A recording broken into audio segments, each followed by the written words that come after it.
자, 오늘 이 시간은 평화를 위한 예수님의 눈물이란 제목으로 함께 말씀을 나눕니다. 성경에서 예수님이 감정을 드러내신 경우는 그렇게 많지 않습니다. 예수님이 웃으셨다 이런 장면이 거의 없고요. 또 화내신 것도 아주 극히 일부일 뿐입니다. 그런 면에서 본다면 예수님이 눈물을 흘리셨다라고 하는 장면은 한 세 군데에서 볼 수 있는데요. 요한복음 11장에서 예수님은 친구나 다름없는 나사로가 갑자기 죽었을 때 그 장례식 현장에서 우십니다. 그래서 예수께서 우셨다. 이게 성경 전체에서 제일 짧은 구절이기도 한데요. 요한복음 11장에 나옵니다. 두 번째는 히브리서 기자가 예수님의 기도를 이렇게 해석을 해서 말씀하는데요. 히브리 5장 7절에 보면 예수님이 기도하실 때 통곡과 눈물로 기도하셨다 이렇게 표현합니다. 아마 겟세마네의 기도를 이렇게 히브리서 기자는 해석을 한 거죠. 그리고 이제 한번 마지막 세 번째 나오는 게 오늘 읽은 누가복음 19장인데요. 여기 보면 예수님이 예루살렘 성에 입성하셔서 예루살렘 성을 보시고 우십니다. 눈물을 흘리시는 거예요. 그러니까 나사로의 장례는 인간적인 어떤 개인적 관계 그리고 모두가 슬퍼하기 때문에 그 슬픔에 동참하는 의미로 본다면 또 히브리서 기자가 본 겟세마네의 기도는 하나님과의 관계에서의 눈물의 기도 이렇게 볼 수 있다면 이 누가복음 19장 예루살렘 성을 보며 흘리신 예수님의 눈물은 당연히 민족의 아픔에 대한 눈물이었습니다. 또 성전으로 대변되는 예루살렘 성이 곧 멸망할 것, 무너질 것에 대해서 슬퍼하시는 거죠. 죄에 대한 슬픔이고 또 멸망에 대한 심판에 대한 슬픔이긴 하신데 이것을 예수님이 이렇게 표현하세요. 너희가 만약 예루살렘 네가 평화를 알았더라면, 평화롭지 못하다는 거죠. 진정한 평화를 예루살렘이 몰랐다는 거예요. 도시가 모르고 그 안에 있는 사람들이 모르고 그 안에 있는 종교 지도자들이 평화를 지켰어야 되는데 하나님과의 평화와 이웃과의 평화를 지켜야 되는데 그걸 지키지 못하고 이기심 때문에 욕심 때문에 결국은 심판당한다라는 취지입니다. 당시의 사람들 이거 이해하지 못했어요. 왜냐하면 성전은 크고 우뚝했고 로마의 압박은 있었지만 그러나 본인들의 종교 활동엔 전혀 문제가 없었고 예루살렘 성, 예루살렘 성전 건재할 것이라고 믿었기 때문입니다. 그러나 예수님의 이 예언이 있고 채 40년이 되지 못해 정말 예루살렘 성전은 돌 위에 돌 하나도 남지 않고 다 무너져 버립니다. 사실 예루살렘은 좀 역설적인 이름을 가지고 있어요. 예루살렘은 예루와 살렘이란 두 단어가 합쳐졌는데 이게 평화의 도시라는 뜻입니다. 평화의 성. 살렘이 샬롬에서 온 거죠. 그런데 이름은 평화의 도시인데 전혀 평화하고는 어울리지 않는 곳이 바로 예루살렘입니다. 그건 지금도 마찬가지인데요. 이 예루살렘은 역사적으로 전쟁도 많고 또 갈등도 많았습니다. 그 이유가 있는데 이 예루살렘은 기독교의 성지임과 동시에 이슬람의 성지이기도 합니다. 그러다 보니 서로 이 예루살렘을 차지하기 위한 고대의 전투부터 현대의 전쟁까지 정말 역사적으로 언제나 피가 넘치고 미움이 가득했던 성이 바로 예루살렘이었던 거죠. 예루살렘 성전의 역사는 솔로몬부터입니다. 다윗이 많은 걸 준비해서 그 아들 솔로몬 때에 엄청난 규모의 성전을 만들죠. 그런데 이 성전은 결국 바벨론 포로기로 끌려가면서 이스라엘이 멸망하고 그 아름답던 성전도 다 부서지게 됩니다. 포로기에서 돌아온 백성들이 다시 재건했던 성전, 그걸 우리는 스룹바벨 성전이라고 하는데요. 훨씬 규모는 작아지고 그렇게 건축이 되죠. 또 시간이 지나 예수님 때는 이걸 헤롯 성전이라고도 하는데 이렇게 성전의 모습은 조금씩 달라지고 이름도 달라지고 또 부서졌다 다시 재건하기도 했지만 그러나 로마에 의해서 무너진 이 예루살렘 성전은 지금까지도 짓지 못하고 있는 상황입니다. 근데 아마 예루살렘을 가보신 분들, 이스라엘을 여행하신 분들은 예루살렘에 유명한 사진이 있어요. 그 도심에 보면 이렇게 금색으로 번쩍번쩍하는 아름다운 건물이 있는데요. 모르고 보면 저게 성전인가 보다 생각하지만 그건 황금돔이란 이름의 사원입니다. 모스크죠. 지금은 이스라엘이 독립을 한 이후에 이것도 참 기가 막힌 역사들이 있습니다. 11세기 후반에 교황에 의해서 십자군 전쟁이 일어나는데요. 십자군 전쟁은 크게는 4번, 작게는 8번 8차에 걸쳐서 출동하거든요. 그 인류 최초의 세계대전이라고 할 수 있는 이 십자군 전쟁의 결과는 이 200년 동안 치고받고 싸운 이후에 예루살렘은 이제 이슬람의 손에 들어갑니다. 오스만 투르크, 오스만 제국이라고 하는 이 오스만 투르크의 시대가 수백 년간 이어지는데요. 이게 끝나게 된 게 제1차 세계대전 때입니다. 1917년 영국에 의해서 이 지역이 이제 점령하죠. 오스만 투르크가 끝나고 이 서구 열강이 이 지역을 다스리게 될 때에 베두인 족속을 포함한 팔레스타인인들에게는 기대감이 있었어요. 왜냐하면 이제 우리가 해방될 거다. 오스만 투르크의 시대가 끝나면 영국이 우리랑 약속을 했으니 이곳은 팔레스타인 제국 혹은 베두인의 국가가 세워질 거라고 기대한 거죠. 그 기대 심리가 반영된 영화가 옛날 영화긴 한데요. 아라비아의 로렌스라는 영화 있습니다. 거기 보면 막 베두인족들이 말 타고 그 영국군 따라서 막 전쟁을 하는데 그 이유가 독립국가를 만들기 위한 기대심이었거든요. 근데 영국이 이걸 배신합니다. 사실은 이제 많은 유대인의 자본들이 이 전쟁에 들어갔기 때문에 전 세계 역사에서 찾아보기 힘든 싸움은 다 끝나고 세계대전이 끝난 다음에 거기에 난데없는 시오니즘 국가, 즉 유대인의 국가 이스라엘이 생기게 된 거죠. 제가 이렇게 말씀을 드리는데 한 3분의 1은 무슨 얘기를 하나 이렇게 보시는 것 같아요. 지금의 이 이스라엘과 팔레스타인의 혼란스러운 상황을 이렇게 3분 내로 요약 설명할 수 있는 몇 안 되는, 이거 아무나 할 수 있는 강의가 아니에요. 그렇죠? 전문가들이 들으면 저거 저렇게 막 갖다가 척척 자르면 안 되는데 하실 부분들이 분명히 있을 텐데요. 그러나 또 우리는 전문가의 강의는 아니잖아요. 우리가 무슨 벌거벗은 세계사도 아니고 그 중요한 부분만 제가 말씀을 드리는 거예요. 그러다 보니 그 지역은 유대인들이 모여서 결국은 거기에서 자리를 잡고 살게 되니까요. 깜짝 놀란 사람들은 거기에 오랫동안 살고 있었던 팔레스타인인들이었습니다. 이들이 당연히 반발하죠. 그리고 주변에 있는 아랍 국가들하고 연합을 해서 야, 저 유대인들 저것들이 언제 와서 주인 행세를 하냐, 이래서 일으킨 전쟁이 중동전쟁이에요. 1차, 2차, 3차, 우리에게는 이 3차 6.1 전쟁이라고 불리는 3차 전쟁이 유명한데요. 결국은 이 전쟁에서 이스라엘이, 미국의 힘을 얻은 이 이스라엘이 완벽하게 승리를 하면서 자리를 잡고 아랍 국가들은 많은 서방 세계의 경제 제재의 대상이 됩니다. 그러다 보니 사람들이 수십 년 동안 아랍 국가들은 이스라엘을 미워하고요. 이스라엘은 아랍하고 이제 원수가 되죠. 지금도 이제 마찬가지예요. 작년까지 있었던 가자지구 전쟁의 확장판이 바로 이번 주 일어났던 이란과 이스라엘의 전쟁입니다. 그러니까 이런 역사적 배경이 있기 때문에 이건 쉽게 봉합되거나 서로 간에 친해지긴 참 어려운 역사적 배경을 많이 가지고 있죠. 그래서 국경이 붙어 있지도 않은 나라 이스라엘과 이란이 서로 간에 막 로켓 쏘고 드론 보내고요. 이전까지만 해도 후티 반군, 헤즈볼라 같은 대리전 양상이었다가 지금은 전면전 한다 그러잖아요. 그리고 전면전을 하면 지금까지는 먼 나라 얘기했는데 이제 우리한테도 불똥이 튄다는 뉴스 많이 보셨을 거예요. 왜냐하면 그 지역에 이제 홍해 쪽인 호르무즈 해협 또 아덴만 이쪽이 이제 막히게 되면 기름값 올라간다 그러고 또 물동량이 어려워져서 경제 힘들다는 뉴스 많이 보셨을 겁니다.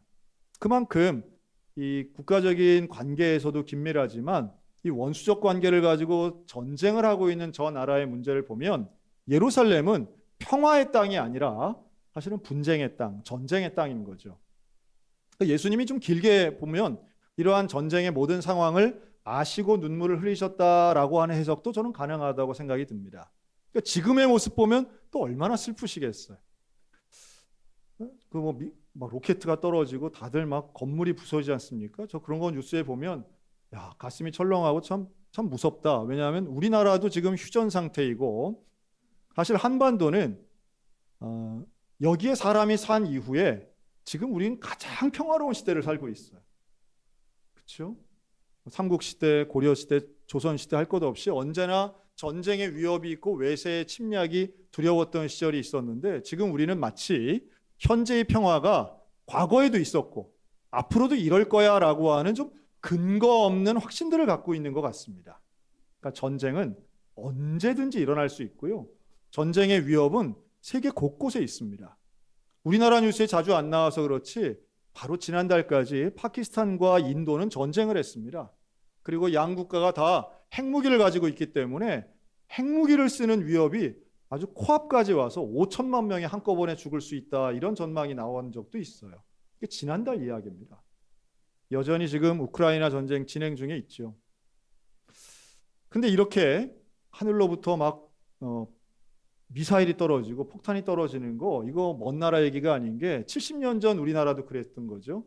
1951년부터 50년부터 53년까지 3년 동안 우리나라에서 폭탄이 제일 많이 떨어진 곳이 어디냐 하면 바로 철원군입니다. 철원군. 이게 작전명이 있더라고요. 철원 초토화 작전. 여러분 들어보셨습니까? 철원 초토화 작전으로 3번 넘는 대폭격이 철원군에 있었습니다. 그래서 철원에는 남아있는 건물이 없는 거예요. 그때 15,000명이 돌아가셨어요. 피난 가지 않은 사람은 거의 다 죽었다고 봐야 됩니다. 왜 그렇게 폭격을 많이 했느냐 하면, 그때 한국전쟁이 일어나고 철원은 상당히 큰 도시였어요. 큰 지역. 강원도에서 3번째 컸다고 그러죠. 물동량도 많고 또 평화가 있어서 식량도 많았던 곳입니다. 그런데 여기에 노동당사가 세워진 이유가 있어요. 그것이 중심지였기 때문입니다.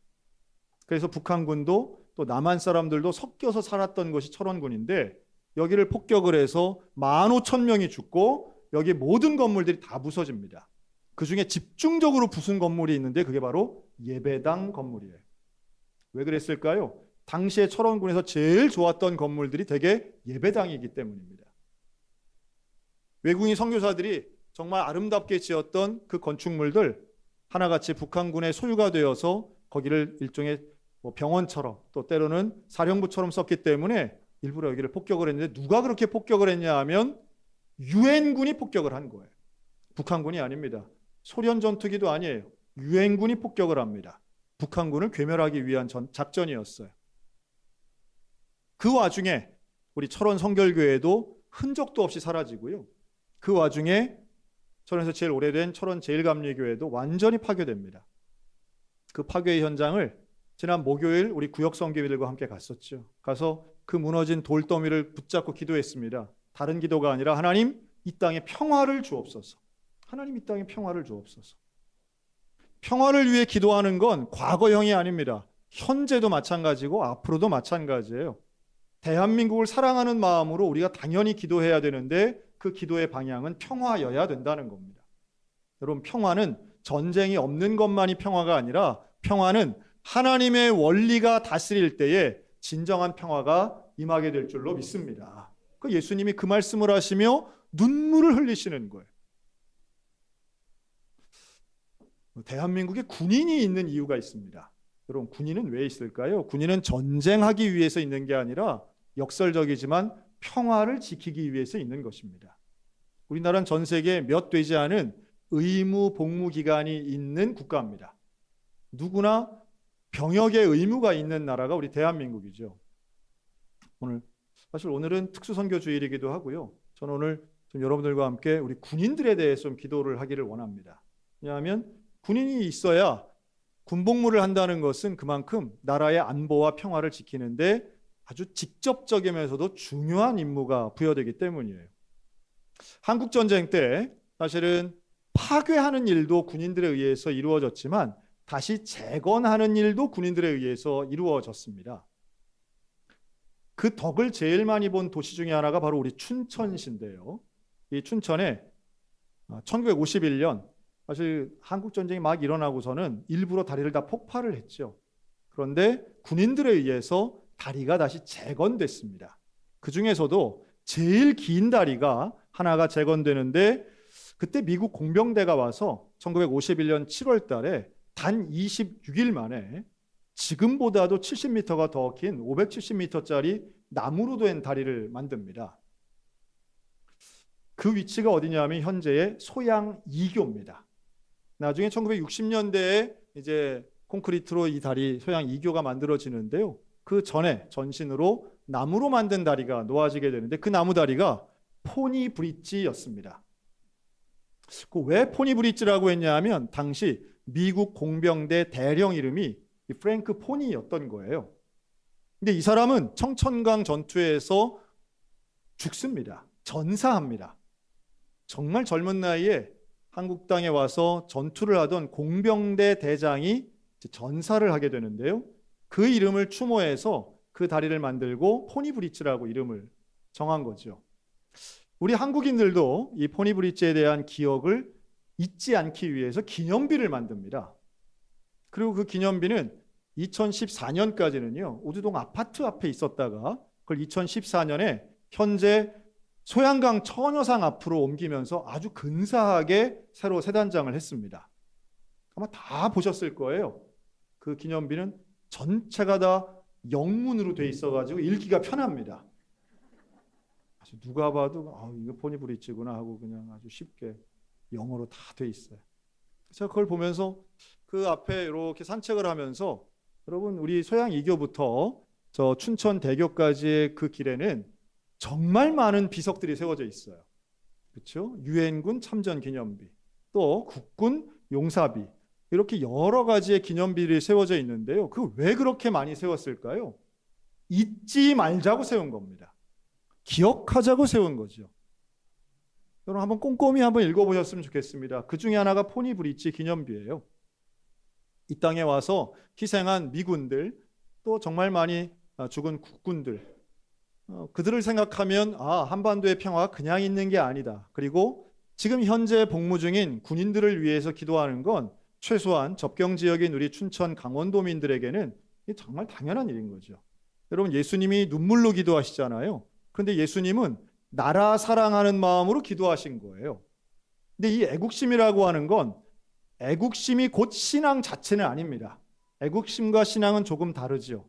그러나 하나님을 믿는 신앙인이라면 당연히 나에게 허락하신 나의 조국, 나의 민족을 사랑하는 애국의 태도와 자세를 갖는 건 너무도 당연한 일이라는 겁니다. 하나님은 우리가 대한민국을 사랑하기를 원하시는 줄로 믿습니다. 또 대한민국 가운데, 한반도 가운데 평화가 임하기를 원하고 계시는 줄로 믿습니다.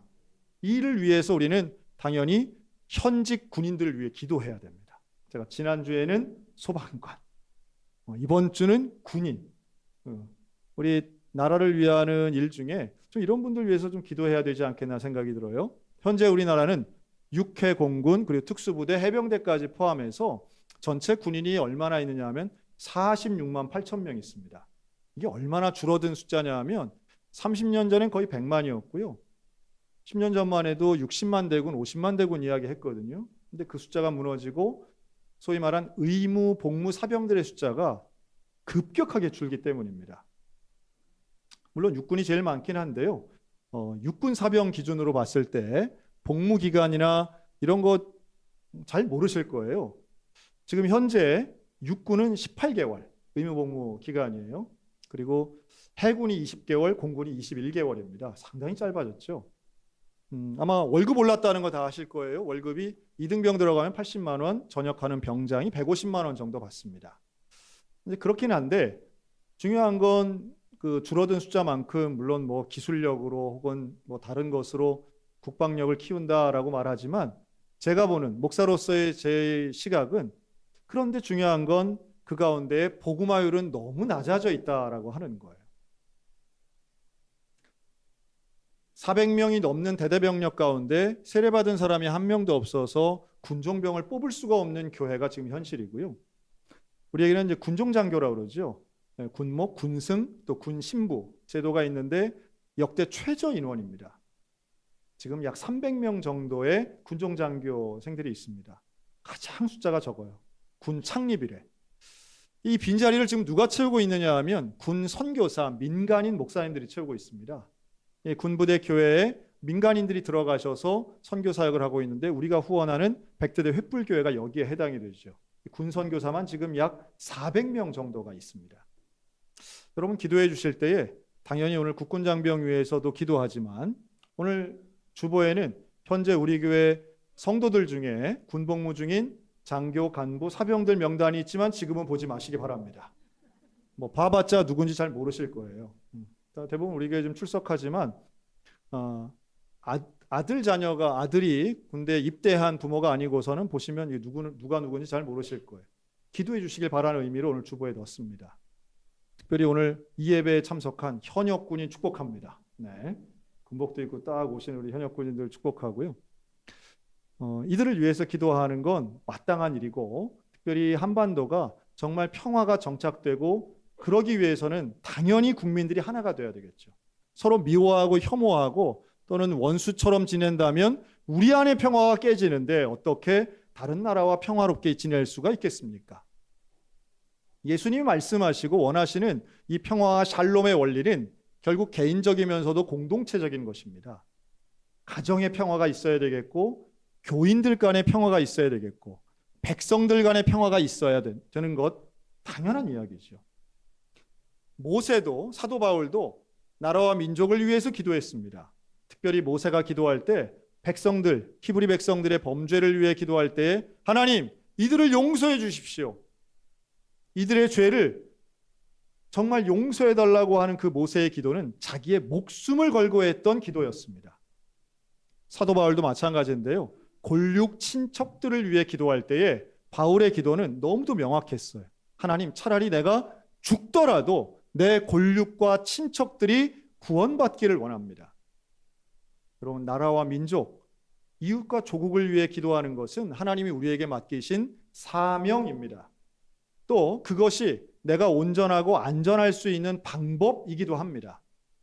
그러기 위해 모든 국민을 위해서 기도해야 되지만 먼저 국방과 군인을 위해서 기도해 주시기를 권면합니다.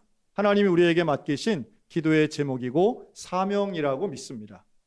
예루살렘을 향하여 기도하신 예수님의 눈물이 오늘 우리들 가운데도 함께 있어서 네가 평화를 알지 못해서 결국은 망한다, 그러면서 우셨던 예수님의 눈물 가운데 오늘 우리들에게도 이 나라 이 백성을 향하여 한반도 땅을 위해서, 특별히 북한과 남한을 위해 여러분 눈물로 기도했으면 좋겠습니다. 그리고 그렇게 기도하는 백성들을 통해 하나님은 분명히 진짜 평화, 진짜 샬롬의 은혜를 주실 줄로 믿습니다. 하나님의 회복의 손이 우리 가정의 평화를, 개인의 평화를, 또 이 나라와 민족의 평화를 주실 터인데, 그 믿음을 가지고 오늘도 간절히 기도하여 평화의 나라, 평화의 민족 되는 저와 여러분들 다 되시기를 주님의 이름으로 축원합니다.